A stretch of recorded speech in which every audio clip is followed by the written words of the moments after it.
All right. Well, hello, and welcome everyone to our BG5 Live. This is October 22nd. This is episode number 29.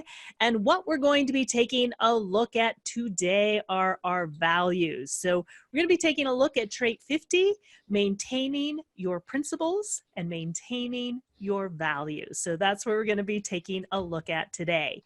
Now, before we jump in and get started, let's make sure that we say hello to our panel. So welcome. So hello, Chris, and welcome. Hey, thanks for everybody being here. I'm so excited. This is my conscious core essence. It's like my Zen place. I'm excited. I know it's your birthday tomorrow, right? Yeah. So everybody's got the 50. Here we go. Let's do it. Love it. Great to have you here. We missed you last week. It's great to have you back. Yeah, I'm glad to be back. And Lavina. Hey everybody, glad to be here with you. Really excited for today's trait, something I don't have, but I have a lot of experience with. It's definitely a deep draw in my life, and it's a fascinating trait. So excited for the journey, especially with Chris here. Yeah, exactly.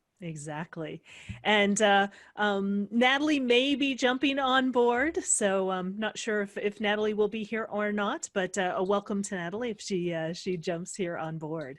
So let's get started in taking a look at maintaining your principles and your values. So let me get this going here. All right. So again, what we're focused on today is we're focused on trait 50 of values. And so one of the things that you can see right away, we've been going actually through the traits of the survival instinct. So one of the things that you can see right away is that we're still in the survival instinct. And this is one of the core traits in the survival instinct. So when we take a look at values, this is the value of historical continuity whose traditional values serve and enrich the present and the future. This is also tribal. So notice that we also talked about continuity last week, right? We're continuing with this theme of this continuity, but this is the value of historical continuity whose traditional values serve and enrich the present and the future. Again, this is also tribal, and tribal is about those traditional type values. It's also about establishing the rules and the laws for caring. And it's guarding and maintaining the tribe. Whoops. A little out of order there. It's also, this is a function that is an awareness function. And in any of the awareness functions, we have fear. And so this is the fear of taking on responsibility or taking on too much responsibility due to fear. And this is also the awareness to be responsible for the preservation of others or not. So this is trait 50 of values. So to kick things off, why don't we have Chris start things off, since it's her birthday tomorrow, and this is part of her core essence, this 50. Yeah, it's thanks, Karen. It's really interesting because if I look back over my life and the things that I've been interested in, or what I'm drawn to, or how I express it, it really makes sense. And the more that I learn about my design, the more it's like, oh yeah, my design really has been doing me all these years. One of the things that I'm always fascinated by is ethics, and not just ethics in the terms of right and wrong and what is ethical. Many people will hear me talk a lot about ethics, especially in the realm of coaching, psychology, therapy, anything where we're not just talking about survival of an individual, but the survival of the tribe. And how do we really treat people so that we can move forward as humans, right, on this planet. And it's interesting because I just going back to, you know, a lot of what we talk about in profit potential workshops and in profit potential coaching, and really throughout the design, is how are we managing our energy, and are we using it in a healthy state or not? And for many years, I sort of took on, and I can almost feel it, like where I get in that little, almost like policey role, and I don't like it, but I see it, like it really bugs me when I see unfairness, or when I see, you know, God, there is a better way that we could do this. Like, we could elevate the frequency here. We could take this to a whole new level. We can really evolve, not just because evolution is super fun or something like that, but because if we don't, we're going to go back to the dark ages. And so that's when I tend to get in that little like, like really grindy about it.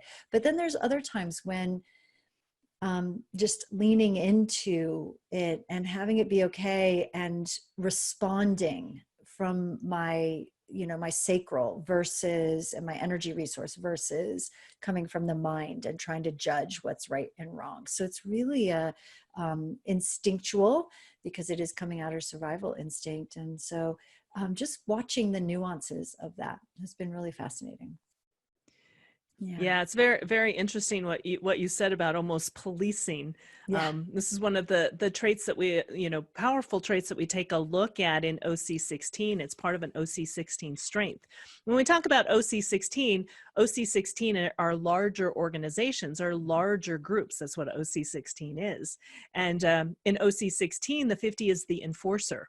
You know, so it is almost like, you know, enforcing the rules of society so that people are nurtured, so people are taken care of, that things are fair. Yeah. And it's something, like you said, that sometimes feels, you know, like, oh, what am I, you know, but it is part of your nature, and it's part of, you know, what you're here to do is, you know, what are the rules and what are the laws of caring? And, you know, if we're not following these rules, these laws, anyone who has the 50 in your design anywhere, you know, has your own set of values, has your own set of laws. And if you're not following your personal values, if you're not following your personal laws, you know, life's not going to work too well. Right. You know, so there's our own personal laws and rules and values, you know, that we're here to live by, you know, but also we have rules and laws and values in society as well that allows us to live together and work and live together in harmony. Mm-hmm. Yeah. And definitely that the fear of taking on responsibility. So, you know, as a former therapist and even as a coach, that was something that I really had to work through, because I would feel responsible for the results that my clients would get for many years in my practice, before I really understood this, before I really let go of that and understood that it was, if I create a container for it, you know, ultimately they're responsible for the results. But that, here's the other thing though, is that can also be really twisted, because we often see that in the coaching world, where it's sort of like, well, you're responsible for your results, as if there is no responsibility on the part of the coach, the consultant, therapist, or whatever. And that really bugs me, because that is where we see a lot of shaming of people in the coaching industry. That I have clients, Lavina's nodding, I'm sure you've experienced this too, Karen, where people come and they're like, I'm so ashamed, you know, I just feel shamed, like I didn't do it and I feel terrible. And I'm like, that sucks, because it is a partnership. It is, you know, it's a relationship there. But we do have to be careful of what we're responsible for, and really understanding that. But to completely be like, oh, I'm not responsible, you know, that's completely on you, takes out the relationship. And this is in the world, in the bonding, right? 50 is in bonding. And so if we take that out, what do we have? We've lost our humanity if we take out the bonding, if we take out the responsibility. And yet we have to understand the highest frequency of responsibility. And that has been something I've always been interested in and really grappled with. myself. Yeah. Wow. Um, What would you like to add, Lavina? yeah. Oh, there's so much here. It's a very rich conversation. I love what you're sharing about the responsibility. Just as a side note, I've seen so many clients come through my practice who have been through standard coaching services where they paid bucket loads, and I mean hundreds of thousands of dollars to people. And that coach went, well, you're responsible, and and they won't work with them because they signed a contract, and the coachee ends up just forfeiting all that money. Yep. And that they come to me with this sour taste about coaches, and it's just so sad to see that. And I have the other side of this trait, so I recognize, and I get in touch with a lot of these 50s because it's a very strong pull and draw. It's part of my growing up phase also that I'm learning about. And what I recognize here is that there's a tendency to have codependencies when we have this activation, something like this. And the 50 is the root of the form intelligence of our ability to survive on the material plane. It has to do with bonding. We need each other, right? So we need each other in order to instinctively know what's going to be successful or not. We need each other to know what is going to be empowering, and what we need each other to know what the right pattern is and how to correct and align patterns. So the 50, you people like you are here to establish, like we mentioned, maintain your principles and values when it comes to the bonds, when it comes to the laws and the caring and the way that we interact as humans. We care for each other.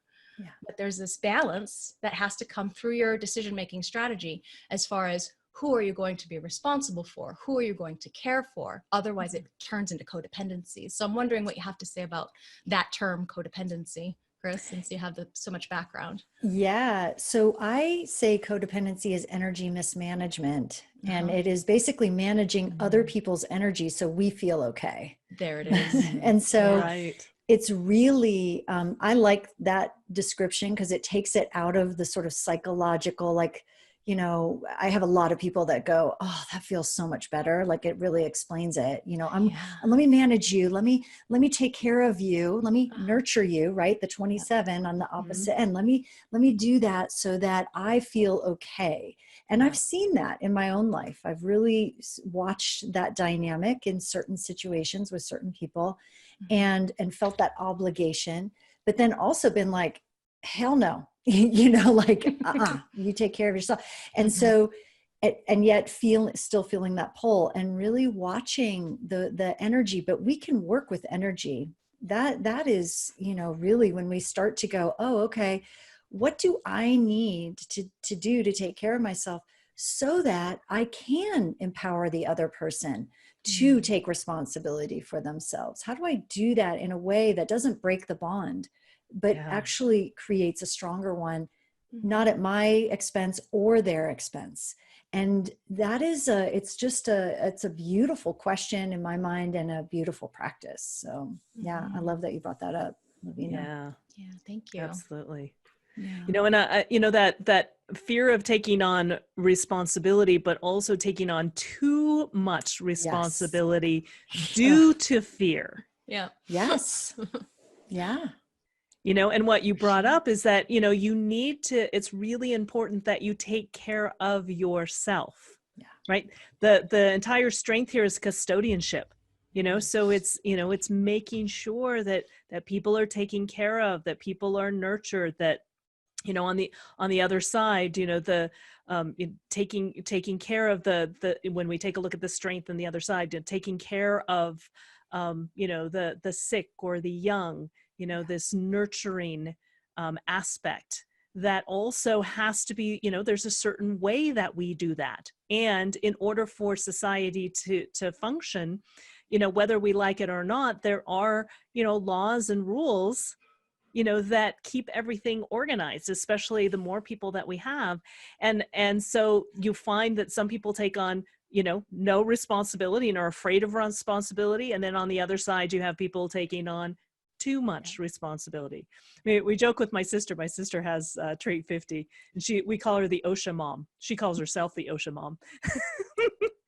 Because it's always about, the following the correct rules. For safety rules is the OSHA. Oh, that's so funny. Huh. Is she like a helicopter-y parent type of thing? Like Uh, kind of hovering or more or not? um, More just like here's the certain rules that work. right. I think she has a tendency to take on too much Ah, responsibility right. and, feel like it's all on her shoulders, and she wants to make sure that to keep everybody safe, Right. and, if you're not following the rules, she can get, a little nervous and upset, and then almost Right. take on the responsibility that if something happens, it's her fault because she wasn't, being ocean mom Right. enough. Oh yeah, I get that. When my kids were younger, I can see that. I can definitely feel where I would get pulled into that. Now they're a little bit older. I'm like, hey, we've given you some information, like see what happens. One of the Yeah. things that I'd love to go back, you said something, and I think that this is maybe worth pointing out, that this is the source of intelligence, right? So the Mm, 6 is the source of the emotional intelligence. This is right. the source of the intelligence. And I think that there's something interesting about that, because, intelligence and intellect are two different things, right? The Mm, intellect is more the mind. It's like calculations.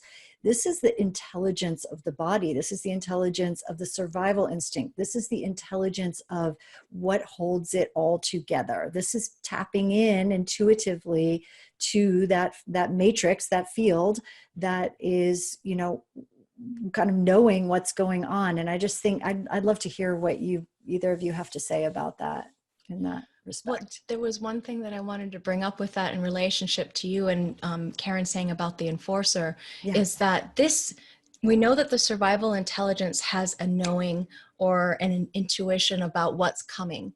It's very deeply logical. This Yeah. particular aspect is, okay, we know that if this pattern continues, these are going to be the ramifications of that, the judgment of what's going to happen. And so we need to instill these laws and these rules, and we need to be able to educate. So that's the operative word. This is about education. So a big part of what you're here to accomplish is educating your tribe, your people, about these rules, these responsibilities. You have a message that you absolutely, utterly need to share in order to fulfill your purpose about responsibility in this life. And it comes down to you responding to empower and support those who need to be educated. So they're looking to you. I, as a 27 on the other side, love hearing you talk. I want to know what you have to say, and that's that dynamic of, okay, Right. educate us. Let's support our tribe. Let's get this out there so that they can too be educated on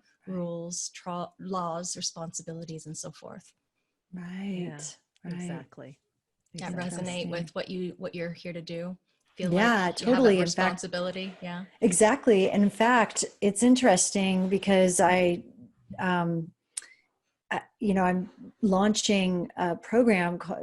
Basically, it's called a Builder Revolution. It's really it's a sacral mastermind. Master the mind, trust your gut, and it's really about builders taking responsibility for their energy to help Right. the non-builders stop amplifying frustration and really taking responsibility. How do you use that powerful function? How do we use that so that we can transform the frequency of the planet?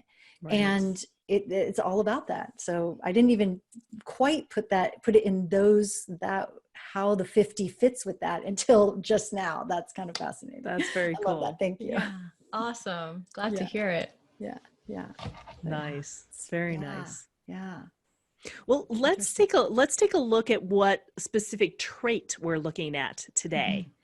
And we have a quote here from Deepak Chopra. It's actually his birthday today, so he carries the trait that we're going to be looking at today, which is quality 3, which is adaptability, which is the pioneer. And this quote I thought was very apropos. We often talk a lot about this in BG5, is that there are no extra pieces in the universe. Everyone is here because he or she has a place to fit. And every piece must fit itself into the big jigsaw puzzle of life. Mm-hmm. And that's part of what this adaptability is as well. It's cooperation or not. right? Do you, at times of struggle, you know, this is part of bonding, right? But it's bonding correctly. It's bonding correctly, you know, in a sense, according to the laws and the values of where you fit in. And if we take a look at the elevation, this is the awareness to maintain one's principles and values, or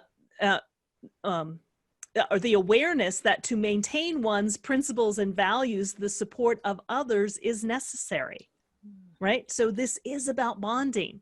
So the awareness to maintain that one's principles, maintain one's principles and values, the support of others is necessary. And when unable to make it alone, you will naturally align yourself with nurturing and protective forces. All right. So it's making sure that you're aligning yourself with those forces that are going to be nurturing, those forces that are going to be protective.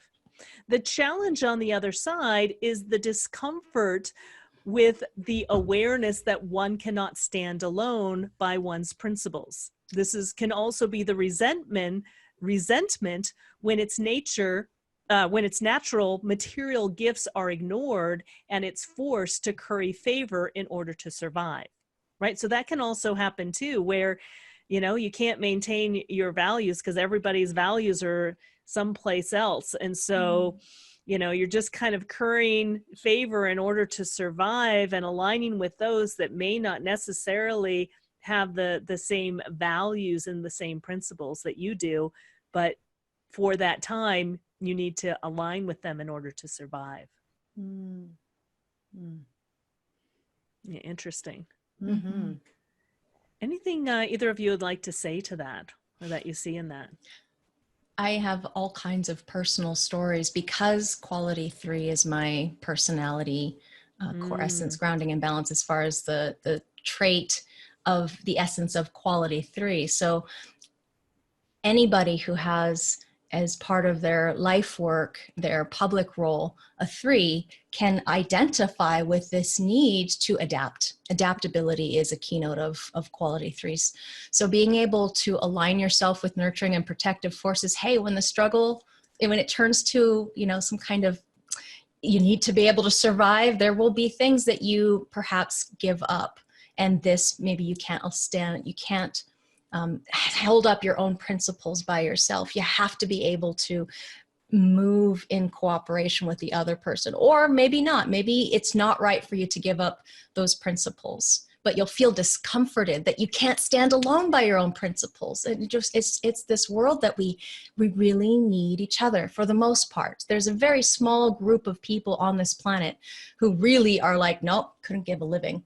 Right? They just don't need anybody else. Most of us are very much about working together in partnership, or working together in groups, or working together with others because we need the other, right? Because we need each other. And then when we can support each other with those, you know, naturally aligning yourself to those Right that are people. nurturing and protective forces that do align to your values. Remember, we always have a this and a that, you know, we always have a binary, you know, so when possible, aligning with others who do share your values, who share your principles. Anything that you would like to add, Chris?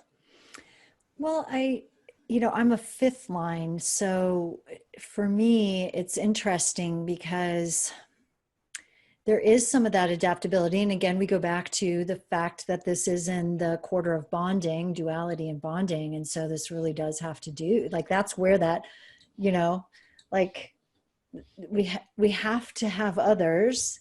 And sometimes we do have to, you know, set aside, you know, the strict standards in order to play the game, right? The 3rd line is like how to play the game in a lot of ways, adapt to the game.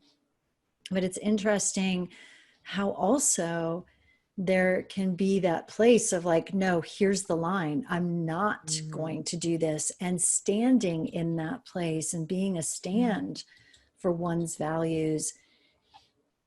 In doing that, you see who is your support, right? Like they may not be right here in front of you in that moment. And I think that, but it's, it's sort of like, I'm alone. I'm going to say this thing, or I'm going to do this thing, even though I don't know if anybody else is going to support me, because I want to know at the end of my life that I stood by my values. Like, that is my truth.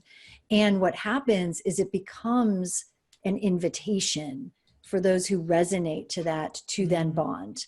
And so, but I can see where it can get kind of scary. And so it's sometimes knowing when to play the game, and when playing the game actually doesn't bring more to you and the values, or to even survive. Right. If that makes sense. That, collective survival, tribal survival. And that's kind of something to take a look at, during this time period, particularly today, but, in this week, kind of taking a look at, what are your values? What are your principles? Are you willing to stand beside your values and stand for your values and principles? And who's going to stand next to you? Who's going to align with you, or who may not align with your values and principles? Yeah, exactly. Exactly. Yeah. So we have, is there anyone that wants to share? Well, we do have in the chat, I'm not sure who read that. Oh, Terry. Terry says, I have the 50.6 leadership of harmony, and it's unconscious. Example of recent use and awareness of using this trait is, I usually yell out when someone looking down on their phone while in a parking lot or crossing the street and never looks up or acknowledges that you're coming and have the right of way. I do that too. Recently, I'm like, look. Recently, I've been yelling out to those that are taking responsibility for their part in this responsibility to prevent a mishap, which would not be good for either of us. They hear me and kind of look surprised.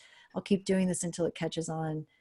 Back to where we used to be before phones. Yeah. It's interesting. I even see this for me at playgrounds. Like when my kids were younger, at playgrounds, when I see a child that is in trouble, like they're doing something, or one child harming another or doing something, I have no problem going in there and being like, knock it off. And they're just like, and it's, what's interesting is I've never had a parent go, don't talk to my kid that way. They somehow go, and again, I'm the fifth line, right? And the enforcer, they're like, thanks, or they might just go, okay. Or the kids just look at me and they're like, okay. And then they just go off and they stop. But I've never been squeamish about that at all. It literally just comes out because I can see that, wait a minute, this is not going well, and jump in there.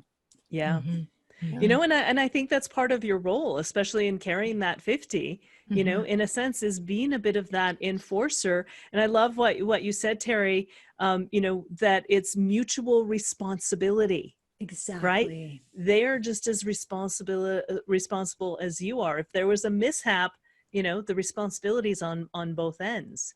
Yeah. And so, how do we, in a sense, sort of wake people up, when they're lost in their phone, or make sure that things are going the way that they should go? It's really up to those with the 50 as well to keep us also in line, with the laws and the rules and the principles. Yeah. Beautiful example. Yes, Lavina. I have a funny story to share as far as amplifying that trait.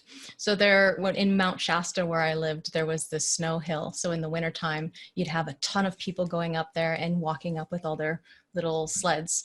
So my husband got really embarrassed when I was the one yelling, look out, move out of the way. Like these people all walking up in the path of other people's sleds. And I could not help myself. And of course, we're surrounded by hundreds of people.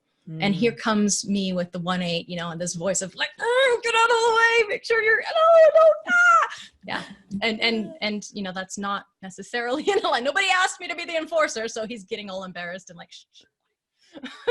It's so funny because then I would do something very similar and it's a totally different reaction. It's like people listen, they go, okay. They don't even, it's like they don't even question it. Exactly. It's interesting. I won't go into a lot of detail, but I went to last Thursday. I went into court to give an impact statement to somebody who I was a victim of, and I purposely use air quotes around that. And I called him out to take responsibility for himself and his life. And I made eye contact with him. He sat there. There was so much energy coming through me as I was reading this statement to him. His eyes were locked on mine the whole time. And I was like boring into him going, you will take, like, this is an invitation for you to take responsibility. This is an opportunity. And he was just like, okay. And it's really it was interesting because I wasn't sure if I was going to be supported in that. I was really coming from a place of like love and like, you've done something egregious here and yet you can change. And so I was coming from this higher place of love because I'm like, this is what we need to survive, right? Punishing you actually doesn't solve the problem. You're in hell right now because you're going to jail and you're going to be doing, like you're already in your own personal hell, but you have a place you can choose to do something different. And that was the place I was coming from. And I wasn't sure that was going to be received in the courtroom. The judge was like, kept quoting me. The defendant's mom came up to me afterwards, like, thank you so much for what you said. I mean, it was, and I was scared because I was like, wow, everybody else is so angry and wants to, really punish this guy. And I was thinking, he's already getting his punishment. This is a call for him to change. And that was the 50 coming in and saying, wow, hey, wake up. And he was like, okay. It was really wild. It was very, and I got to see, coming in that challenge, like I was really uncomfortable. Will this invitation, will this statement land? I don't know. I'm all alone here. Nobody knows what I'm going to say. And it did land. And I saw what happened. Wow. And so it was really fascinating. And what a beautiful example too is tying into the responsibility. Yes. And, kind of the educating him on responsibility. Yeah, exactly. Wow. Really powerful. Really it was powerful. pretty cool, actually. It was very healing. It was very healing to stand in that place of my truth and my values, even though they didn't necessarily match the other people in the room and where their emotions were or where they were. There was no need to make anyone else wrong or myself right or vice versa. It just was, this is the value that I'm coming in here with, and can I express that in a way? And it's really quite something. Yeah. Wow. That is really, really powerful. I mean, I'm just thinking, like, what if, because you're in a court of law, right? Yeah. This is where laws and rules and values come from. What if we treated everyone that way? Yeah. In a way that, yes, you have to take responsibility for whatever the wrongdoing that you did. Yeah. And you have to, live with the consequences of whatever it is that you did. Yeah.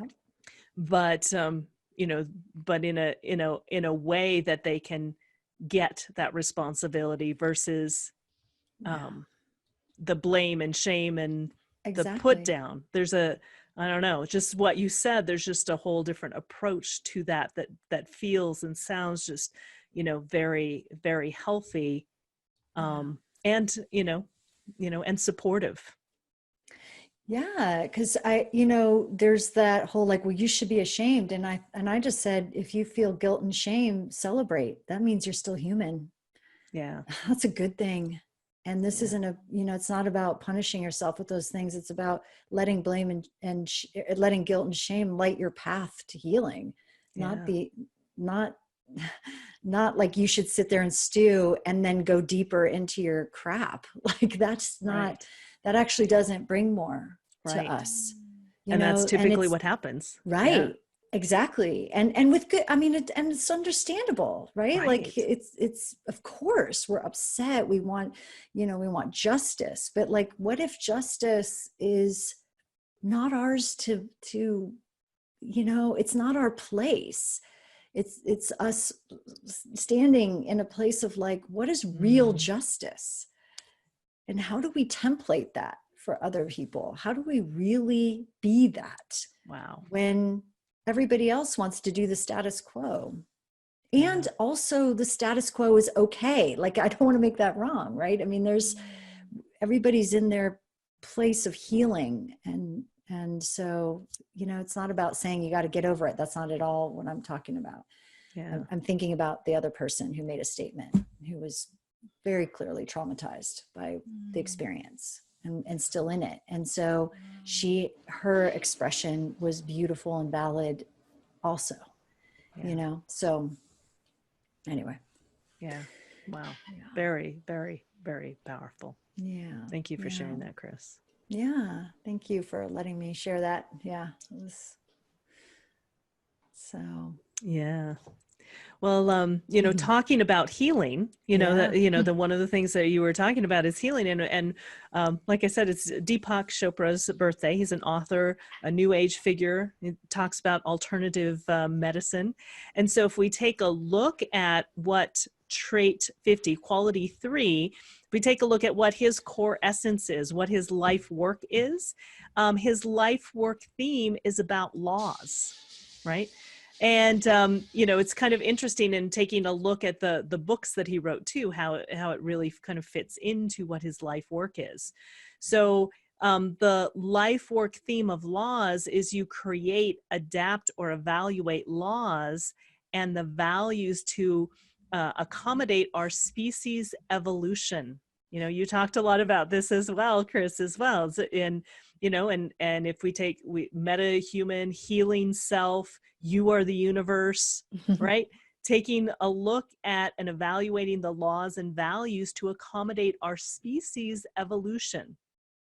Lawmaking as a creative inner process based in humanity's instinctive instincts to survive mutation and change.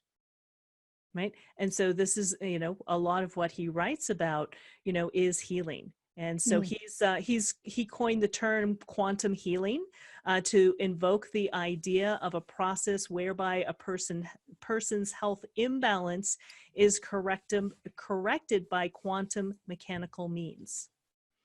So again, it's that ways to accommodate our species through that evolution. How do we stay connected and, also kind of connected to our body, connected to healing? You talked a lot about healing, and a lot of your work, and what you did as a therapist and what you're doing now is about healing, right? So this is the nurturing aspect of it as well. So on one side, it's kind of the policing or the enforcing, but the other side is this, this caretaking, this nurturing, this really deep caring, that's necessary to, in a sense, provide the cradle of humanity, so that we can be nourished, that we can be taken care of, that we know what the rules and laws are, so that we know, the correct way to act or to approach things. So I just find it quite fascinating.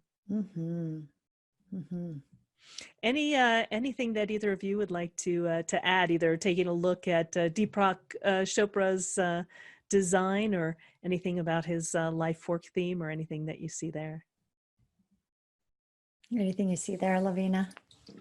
The thing that jumps out at me is that beautifully open identity function, and the fact that his driving force is about establishing an awareness, not an awareness, but a love of the body. And that's, driving force is focus. Driving focus is about having a place, a body, a temple that is healthy, his defined survival instincts, empowering people to be aware of their responsibilities, what's going to make life most useful in the sense of living your purpose and not dying before you've achieved your purpose, 28. Standing up to help people have their own authority. So, not putting your authority outside of yourself, but really being empowered and mutating, the direction of where the global platform is going when it comes to medicine. So one of his wisdom potentials, his profit potentials is that driving focus, that 46 there, because that is the root of all of the fears for the body. And people who have this defined survival instinct can, and in his case particularly, empower us. And he's also using his past experiences, his awareness, his mental awareness, to bring inspiration and certainty out into the world. His realizations and recognitions of what will be able to empower people through his explanations and his knowing, and the stories that he's telling about, and his belief structures, and the change and progress he's encouraging out of others. He's sharing from an authoritative stance of the experience, what he remembers, what his contribution is to humanity, to be able to educate, again, another 45, and provide direction to people, to establish patterns that are going to help keep us safer, more secure, get us into the flow of our life existence. And then the undefined willpower function is, how do I convince this tribe of mine to be able to follow my direction that I recognize is going to help us achieve a more safe and secure future, putting that plan into action 7. And the totally open and emotional intelligence is about selling pleasure. So the pleasure of being able to spontaneously mutate and be empowered and to have success on this physical material plane by loving the form that you're in, something to that nature. He's a 3-5, a changer of the laws. So he's educating us about the laws of survival of the form. Yep, exactly. And innovating, right? New ways of looking at it. Yep, exactly. Exactly. Yeah. Alternative medicine guru in that sense, eh? Yeah. Yep, exactly. Exactly. Well, beautiful. And here's Chris's design. And so again, huge happy birthday to you. Thank you. Thank you. Thank you. And thank you for everything you shared. It's just really a beautiful example, you know, of how that 50 really comes to life. And I think you really illustrated that beautifully. Yeah, thanks. Yeah. So for any of you who are interested in finding a bit more about your own career design, we do have a free report if you go to the BG5businessinstitute.com. We also have a calendar where you can find our free events. So if you go to the BG5businessinstitute.com/courses, anything is in blue is our free courses or classes or introductions, as well as our BG5 Live. And we do have a couple of the profit potential workshops. We've talked a little bit about that today. Coming up in November, we have the Drive and Stamina with Chris starting in November, and I'm going to be starting Willpower in November as well. So really, really great discussion. Thank you for each and every one of you who are here and participated. So let's just wrap things up and see if there's any last words. If there's any last words from our BG5 Live audience on Facebook, or any comments in our Zoom room, or if there's nothing there, then Lavina and Chris, any last words? I don't see anything in the chat room over here. This is a great week to explore your values and where are you taking responsibility for stuff that's not yours, under responsibility for your own stuff, and over responsibility for other people's stuff, and exploring that and seeing if you can increase your capacity for taking responsibility for what is truly yours, and letting go of the stuff that really isn't yours, and watching that codependency, right? The energy mismanagement. Where are you sort of managing other people and other people's lives, and you're feeling the obligation to do that because it's activated, whether it's in your design or not. And just notice those. Those would be some of the things that I would invite you to consider this week. Yeah. And if you hear me yelling at you, you know, it's just because I love you and I don't want you to get hurt. Yeah, exactly. I love it. I love it. How about for you, Lavina? Oh, to add to that, absolutely everything that Chris said. And then for those of you who are processing as your decision-making strategy takes some time, whether you're discussing things with others or whether you need some emotional processing time, this week is, there's a sensitivity. If you don't have the survival instinct defined or the energy resource defined, there's a sensitivity to maybe amplifying this or over caretaking this energy of needing to support the other person out of fear for their survival, fear for responsibility. So be very careful not to make knee-jerk reactions when your decision-making process needs some time. This is one of those weeks you can really watch for that, because we have two activations of functions that are normally not connected. We call that a global conditioning pattern. So just to watch for the knee-jerk spontaneous fear reaction of responsibility, taking on too much, not taking responsibility, totally avoiding it, whatever the case may be. Be patient with yourselves. Beautiful. Yeah. Beautiful. Yeah, and such a very, very rich discussion. Thank you, both of you, and especially Chris. You know, it really gave me some new insights also into, you know, the 50 and what it's all about. And again, just as Chris mentioned, you know, take a look at your own values. What are your own values? What are your own principles?